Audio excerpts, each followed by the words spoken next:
Sejumlah peluru artileri dilaporkan mendarat di wilayah Laos di tengah konflik yang memanas antara Thailand dan Kamboja sejak Kamis 24 Juli 2025.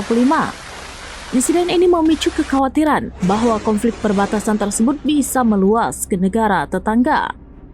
Militer Thailand membantah keras bahwa peluru tersebut berasal dari pasukannya. Juru bicara Angkatan Darat Kerajaan Thailand, Mayor Jenderal Wintai Sufare, menegaskan bahwa pasukannya selalu mematuhi protokol internasional dalam penggunaan senjata. Wintai justru menuduh Kamboja yang sengaja menembakkan senjata jarak jauh ke sasaran sipil. Menurutnya, insiden di Laos ini adalah upaya Kamboja untuk memutarbalikkan fakta dan menyesatkan pengamat internasional mengenai peran Thailand dalam konflik ini.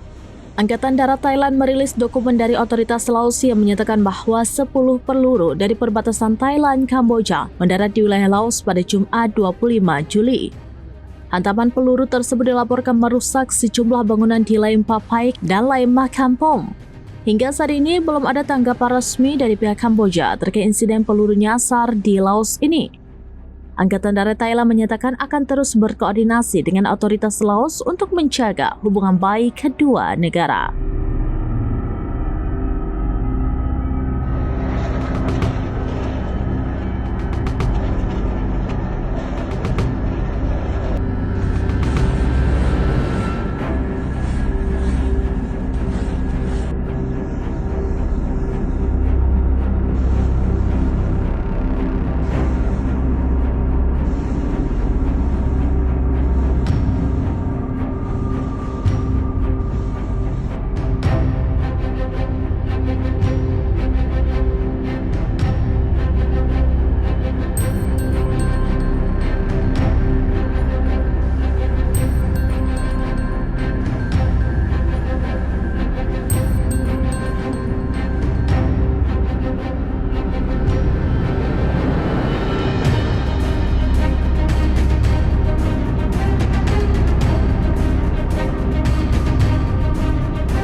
Download Tribun X sekarang, menghadirkan lokal menjadi Indonesia.